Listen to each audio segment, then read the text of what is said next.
Alright, I thought I would talk about something. I came up with a game idea.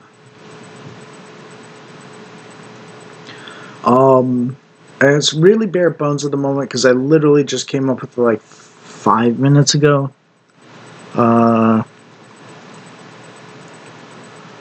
Sorry, 18 minutes ago. But I have a great game idea. Make a game that is intentionally stacked against the players, except the player can DM the enemies and play their characters as well. More puzzle than tactical combat in a way, but you could have like for instance, as an example of a mechanic, you could have weak, strong, and accurate attack types, and then roll the dice for which one you get, and put like 1 point on favor on the dice for rolling emphasis or something.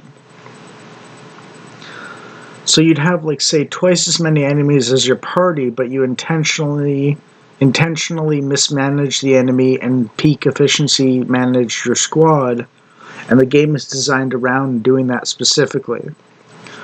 Or some of the time, and sometimes it's designed specifically where you're denied that ability, so you have to play it more normally, let's say. Some light impact randomization with a little roll choice on emphasis of rolls to keep it from being too arbitrary, but too samey. And then I expanded on it with you could do a D&D of Orbs of Fateweaving, so Dungeons and Dragons, where you say use a free action or whatever with binding rules about not quite charming the enemy to be on your side, to sabotage the enemy's efforts by minimizing their impact once per round or encounter.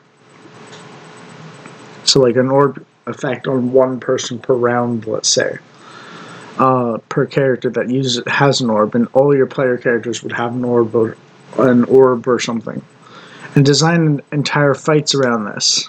When it gets to the final big baddie boss, it's just constant sabotage of an absolute menace statistically.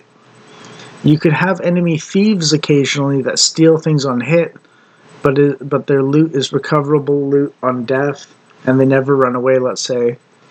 Or they always drop the orb, at least if they run away, let's say. And the orb is stealable as well, so you get on the receiving end in their case. And you mix and match that with some rolled NPCs or enemies or characters. So like, let's say when the character comes into the story or whatever, or it's like a random encounter, the enemies are rolled for the effect of like being like a psychic null to the fate-weaving orb's effects, or also blanket temporary null storms that prevent entirely the fate-weaving orb for some encounters. And what you could do is you could have a computer game where this is just sort of, it's more of a railroaded story or something, open-ended story computer game-wise. But this could also work with a dungeon master or DM for tabletop games for narrative freedom in like the story development. Anyways, that's all I've developed in the last 18 minutes or 20 minutes or something like that, you know. But I think it's a solid idea, and I think that someone who made a game like that would actually be quite doing good work if they pulled it off correctly. It's a bit unique, but it would definitely be, it's sort of like a map game level test of skill, as opposed to like a typical tactical RPG skill. Because you can manage the enemies as well to a certain degree, not to prevent them from harming you at all, but to minimize the harm they do to you. And like, you could have some controls over the rules of how you control their characters, like if a character can attack that turn, they must attack that turn. against your party, so that it's not like you're just totally like just waiting turn and like sitting there and dying. Just to keep the flavor of actual challenge in the game, basically. You know.